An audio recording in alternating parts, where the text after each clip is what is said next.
and gentlemen, my name is Kristina Rugnetta, and thank you for coming to my speech on youth violence.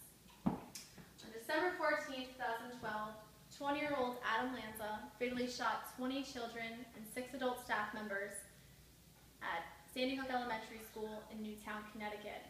Before arriving to the school, Lanza shot and killed his mother, and after his mass murders, Lanza shot and killed himself.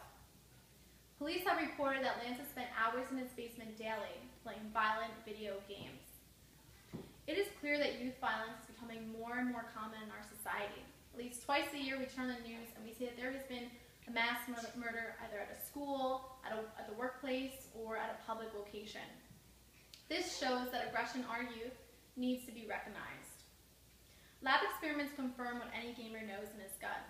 Playing games like Call of Duty, Killzone 3, or Battlefield 3 stirs the blood. In one recent study, Christopher Bartlett, a psychologist at Iowa State University, led a research team that had 47 undergrads play Mortal Kombat for 15 minutes. It tested whether students would behave more aggressively by having them dole hot sauce to a fellow student who they were told did not like spicy food but had to swallow the sauce. Sure enough, compared with the group who played a non-violent video game, those who played Mortal Kombat were more aggressive across the board. They gave the fellow student significantly bigger portions of hot sauce. Today, I'm going to convince you that parents need to be more responsible in choosing what games their kids play by talking about the problem of youth violence, the cause of this problem, and how together we can put an end to this issue. All right, first, let's discuss the issue of youth violence. Unfortunately, mass murders are becoming more common in our society. April 20th, 1999, a 17-year-old student killed 12 people at Columbine High School. April 16, 2007, a 23-year-old student killed 32 people at Virginia Tech. December 5, 2007, a 19-year-old killed 9 people at a department store. And February 14, 2008, a student killed 6 people at Northern Illinois University. He was in his 20s. Now, those are just a fraction of the mass murders that have occurred in our society in the last 10 years. Now, is the media to blame for this? Social scientists have been studying and debating the effects of media violence on behavior since the 1950s, and video games in particular since the 1980s. This issue is especially relevant today because the games are becoming more violent and bloodier than ever. All right, second, what is the cause of this problem in America? Well, it has been proven that there is a connection and a link between violent video games and youth violence, and that it leads to a lack of motivation and a higher rate of aggression.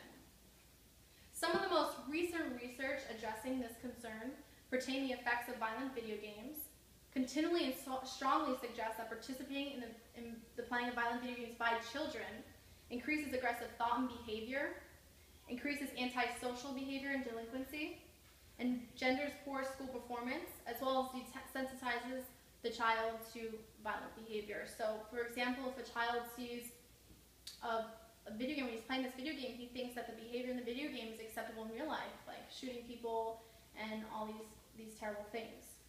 So what do we think? Is the child to blame for this? Who's to blame? What do you guys think? The parents. The parents. Well, you're right. The parental guardian is responsible for their child. And so they are actually approving this behavior. They see what's going on, and they see these games, and they continue to allow it to go on. Lastly, the solution to this problem.